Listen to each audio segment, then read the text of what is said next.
Hi guys, today I will be sharing how to make Buko Pandan Drink. To begin, I'm going to cook the tapioca pearls. So here I'm boiling some water, and once the water boils, add the tapioca pearl. This tapioca pearl will make about 2.5 to 3 cups of cooked tapioca pearl or sago. While cooking this, occasionally stir this and keep on adding some water. And once the sago is transparent, rinse it with water. And while you're not using it, it's best to soak it in water. This takes a long time to cook, so just be patient. And this is what it looks like after cooking. As you can see, the tapioca pearl is now transparent. We will set this aside while we move on to making the pandan jelly. For the pandan jelly, we need 3/4 cup of water, 7 teaspoons of unflavored gelatin, 1.5 teaspoons of pandan paste, and 2.5 cups of water. The process is really easy. Combine all the ingredients. So that's water, and then I'm going to add 3/4 cup of sugar. To this, I'm going to add the pandan paste. With the pandan paste, if you're not using the same brand as mine, I suggest to double the amount. This pandan that I'm using is highly concentrated. You can get these in any Asian supermarket. So here I'm adding 1 teaspoon, and then the next I'm adding 1/2 teaspoon.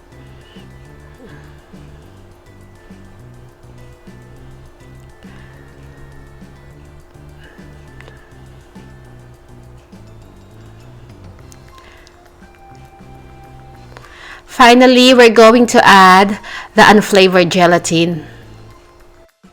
We're just gonna quickly stir this. Then we're going to move to a stove. Heat setting, medium to low heat.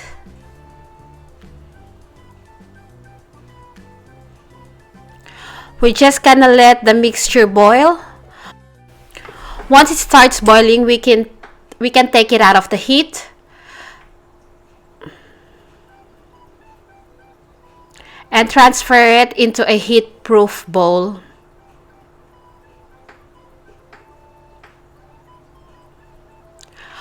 Once the steam is gone, put this in the fridge so the jelly continues setting. If you don't have this type of jelly, you can use agar-agar as well. Once the pandan jelly is set, we can cut it into small cubes. Just like so.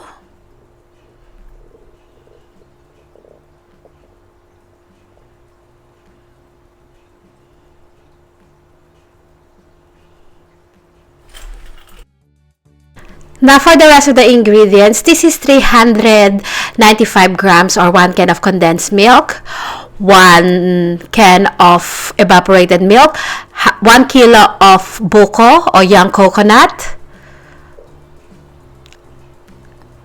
This is sugar. You might need more or less depending on how sweet you want your drink to be. I added 3 tablespoons, and then the sago that we cooked before. This is about 2.5 to 3 cups,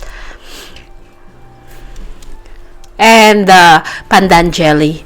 So we're ready to assemble. So I added in a big jar the sago. Now I'm adding the buko or young coconut. To these, I'm going to add the condensed milk.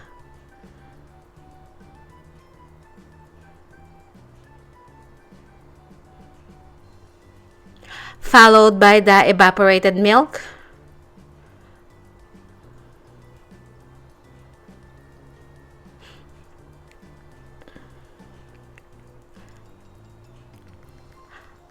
I'm gonna give this a quick stir.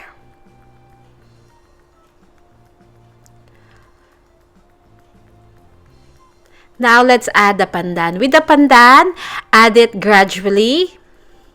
So it depends on how much flavor do you want the pandan to have. At first, I'm adding 1/4 teaspoon.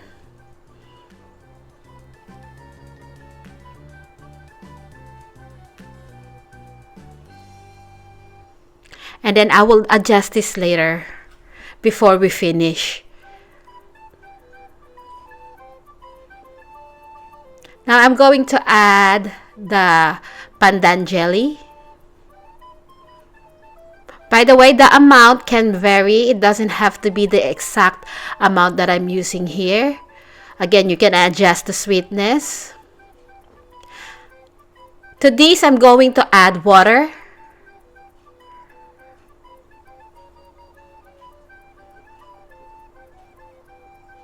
I added about 2 liters of water for this. Give it a quick stir. As you can see here, I'm not happy with the color and the flavor. Once you add the water, give it a taste as well.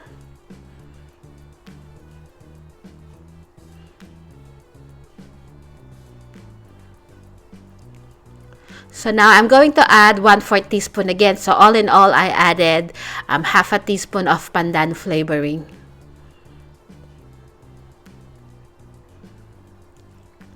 Give it a taste again.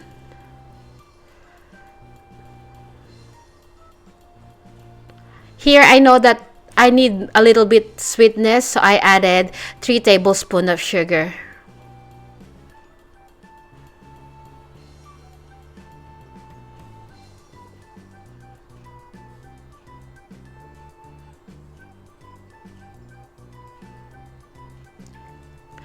Once you're happy with the taste, add the ice. Keep in mind that when you add the ice, it will dilute the sweetness.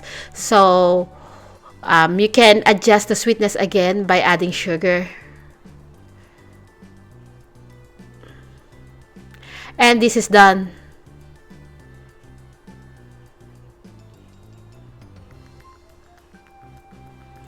And this is the finished product. I hope you give this a try. It's so easy to make, and this drink is very refreshing.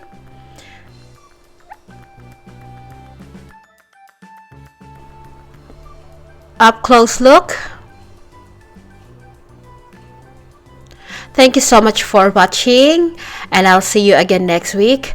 Bye.